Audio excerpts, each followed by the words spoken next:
Assalamualaikum warahmatullahi wabarakatuh. Perkenalkan, saya Roziana Akma dengan NIM akhir 058. Di sini saya akan menjelaskan pembahasan soal UAS praktik pajak untuk memenuhi tugas mata kuliah praktik pajak dengan dosen pengampu Ibu Ayu Wahdan Fiari Adibah, SE, SY, MH. Yang pertama, jelaskan apa yang dimaksud dengan pajak final dan berikan analisis dari sisi kebijakan, apa alasan diterapkannya pajak final ini. Pajak final adalah sebuah konsep perpajakan yang mana proses penagihannya dilakukan secara penuh pada periode atau masa transaksi itu terjadi yang diatur dalam Undang-Undang PPh Pasal 4 Ayat 2 untuk berbagai transaksi dan juga Pasal 26 untuk pendapatan yang diterima wajib pajak luar negeri.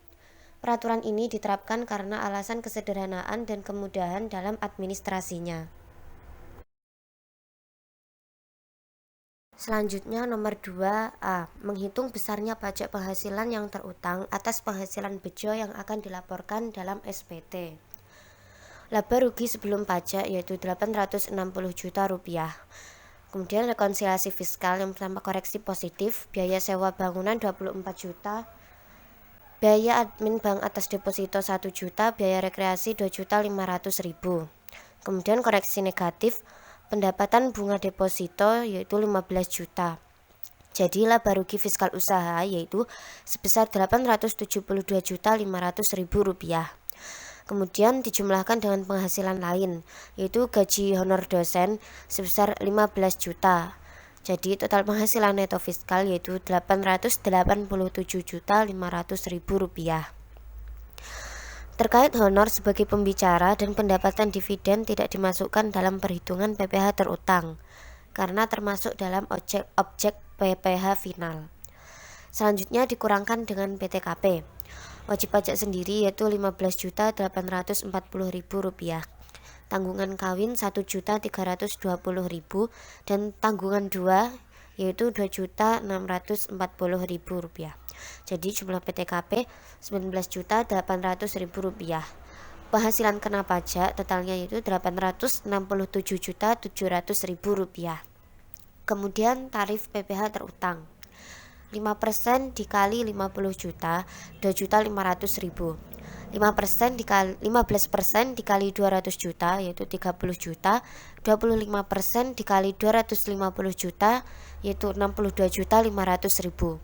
30% dikali 367.700.000 yaitu 110.310.000 rupiah. Jadi PPh terutang bejo yang akan dilaporkan dalam SPT yaitu 205.310.000 rupiah. Selanjutnya masih nomor 2, yang B, menghitung pajak yang masih harus dibayar. PPh terutang dari perhitungan sebelumnya yaitu 205.310.000 dikurangkan dengan kredit pajak. Yang pertama ada PPh 21 dari gaji honor dosen yaitu 15 juta dikali 5% sama dengan 750.000. Kemudian ada PPh 22 dari penjualan kepada Pemda DKI 250 juta dikali 1,5% yaitu 3.750.000 dan PPh 25 24 juta. Jadi total kredit pajak yaitu 28.500.000 rupiah. Jadi PPh kurang bayarnya yaitu 176.810.000 rupiah. C. Menghitung angsuran PPh 25 yang harus dibayar untuk tahun berikutnya. Penghasilan kena pajak 2010 yaitu 867.700.000. Kemudian dikurangkan dengan penghasilan tidak teratur 100 juta yaitu hasilnya penghasilan kena pajak teratur 767.700.000 rupiah. Selanjutnya tarif 5% dikali 50 juta yaitu 2.500.000. 15% dikali 200 juta yaitu 30 juta. 25% dikali 250 juta yaitu 62.500.000 dan 30% dikali 267.700.000 sama dengan 80.310.000. Jadi PPh terutang yaitu 175.310.000. Kemudian kredit pajaknya PPh 21 750.000 dan PPh 2 3.750.000. dikurangkan dari PPh terutang dengan total kredit pajak 4.500.000, totalnya angsuran PPh 25 tahunan sebesar 170.810.000 dan angsuran PPh 25 bulanannya yaitu Rp14.234.167. Selanjutnya nomor 3, menghitung jumlah PPh 21 yang harus dipotong perusahaan atas gaji dan bonus yang dibayarkan kepada Bapak Kusuma di bulan Desember 2010. Yang pertama, penghitungan PPh 21 atas gaji. Gaji pokok yaitu 22 juta, tunjangan mobil 7 juta, tunjangan rumah 6 juta, dan premi jam sostek dibayar perusahaan 500.000. Jadi total penghasilan bruto yaitu 35.500.000. Kemudian biaya pengurang yang pertama biaya jabatan 5% dikali 22 juta. Karena maksimal biaya jabatan 500.000, jadi di sini biaya jabatannya 500.000. Dan iuran pensiun dibayar sendiri 400.000. Totalnya 900.000. Jadi penghasilan neto per bulan yaitu 34.600.000. Dan penghasilan neto per tahun 34.600.000 dikali dengan 7 yaitu karena Pak Kusuma bekerja dari bulan Juni sampai bulan Desember yaitu 7 bulan.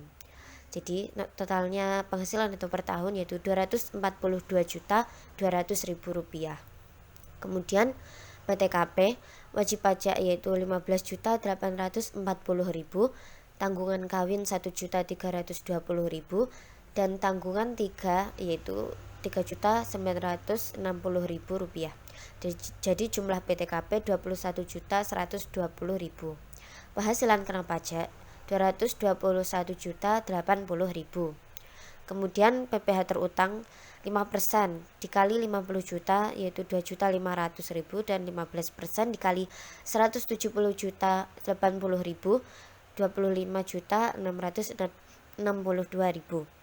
Jadi PPh terutang atas gaji yaitu 28.162.000 dan PPh 21 sebulan yaitu Rp2.346.833. Lanjutan penghitungan PPh 21 atas bonus. Gaji pokok 7 bulan dikali 22 juta yaitu 154 juta. Tunjangan mobil 7 bulan dikali 7 juta yaitu 49 juta. Tunjangan rumah 7 bulan dikali 6 juta yaitu 42 juta. Premi jam sostek dibayar perusahaan 7 bulan dikali 500.000 yaitu Rp3.500.000. Dan bonus yaitu 50 juta. Jadi penghasilan bruto setahun yaitu Rp298.500.000. Kemudian biaya pengurang yang pertama biaya jabatan 7 bulan dikali 500.000 yaitu Rp3.500.000 dan iuran pensiun 7 bulan dikali 400.000 yaitu Rp2.800.000. Totalnya Rp6.300.000. Jadi penghasilan neto setahun yaitu Rp292.200.000. Kemudian dikurangkan dengan PTKP yaitu Rp21.120.000. Jadi total PKP-nya yaitu Rp271.080.000. Kemudian PPh terutang 5% dikali 50 juta 2.500.000, 15% dikali 200 juta yaitu 30 juta, 25% dikali 21.080.000 yaitu 3.162.000. Jadi PPh terutang atas gaji dan bonus setahun 35.662.000. Kemudian dikurangkan dengan PPh 21 atas gaji saja 28.162.000 yaitu totalnya PPh 21 atas bonus Rp7.500.000. PPh 21 yang harus dipotong yaitu Rp2.346.833. PPh 21 atas gaji Desember yaitu Rp7.500.000. Jadi total PPh 21 atas bonusnya yaitu Rp9.846.833. Selanjutnya nomor 4, menghitung PPh 21 yang dipotong dari honor yang diterima Intan dan Tita. Yang pertama, perhitungan PPh 21 terutang Intan, upah bulan Desember yaitu 200.000 dikali 10 hari karena Intan bekerja selama 10 hari. Jadi totalnya Rp2 juta. Penghasilan neto per tahunnya yaitu 2 juta dikali 12 sama dengan 24 juta rupiah. PTKP wajib pajak yaitu 15.840.000. Jadi penghasilan neto per tahun dikurangi dengan jumlah PTKP 15.840.000, hasilnya penghasilan kena pajak sebesar 8.160.000. Kemudian PPh terutang 8.610.000 dikalikan dengan 5% yaitu 408.000. Jadi PPh terutang intan yaitu 408.000 rupiah, dan PPh 21 yang dipotong pada bulan Desember yaitu 34.000. Selanjutnya yang kedua, PPh 21 terutang Tita. Upah borongan sehari 1 juta dibagi 4 karena Tita bekerja selama 4 hari, yaitu totalnya 250.000. Upah sehari di atas 150.000 atau batas PKP itu jadi 150.000. Total PKP yaitu 100.000. Upah borongan terutang pajak 4 dikali 100.000 sama dengan 400.000 rupiah. Jadi PPh 21 terutang 400.000 dikali 5% yaitu 20.000 rupiah. Selanjutnya nomor 5 yaitu menghitung PPh 21 yang dipotong dari honor yang diterima Mr. Smith. Mr. Smith masih dikategorikan sebagai wajib pajak luar negeri yang membawa namanya sendiri saat bekerja di PT Mulia sebagai konsultan, sehingga atas gajinya dikenakan potongan PPh pasal 26 secara final sebesar 20% dikali 3.000 USD dikali 9.000 rupiah yaitu 5.400.000 rupiah.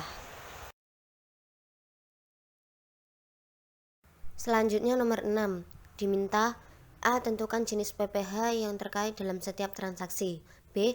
Hitung besar PPh yang dipotong atau dipungut.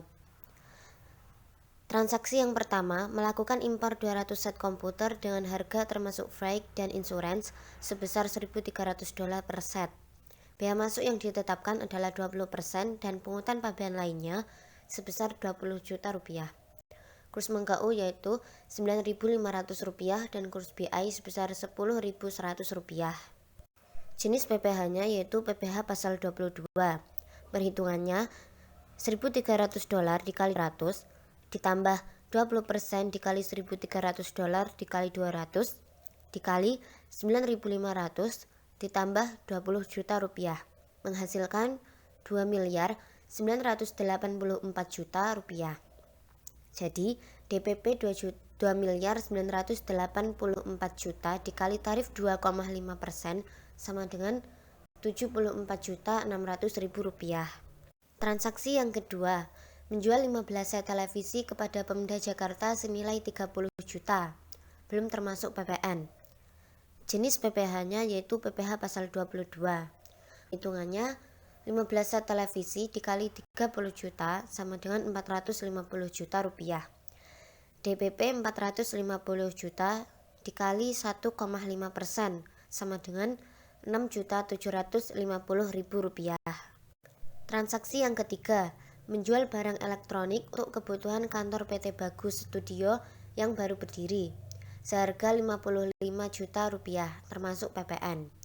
Untuk transaksi ini tidak dipungut biaya pajak. Selanjutnya transaksi yang keempat, memperoleh fee dari jasa pemasangan peralatan komputer dari PT Taruna sebesar 11 juta rupiah. Jenis PPh-nya yaitu PPh pasal 23. Perhitungannya 11 juta dikali tarif 2% sama dengan 220.000 rupiah.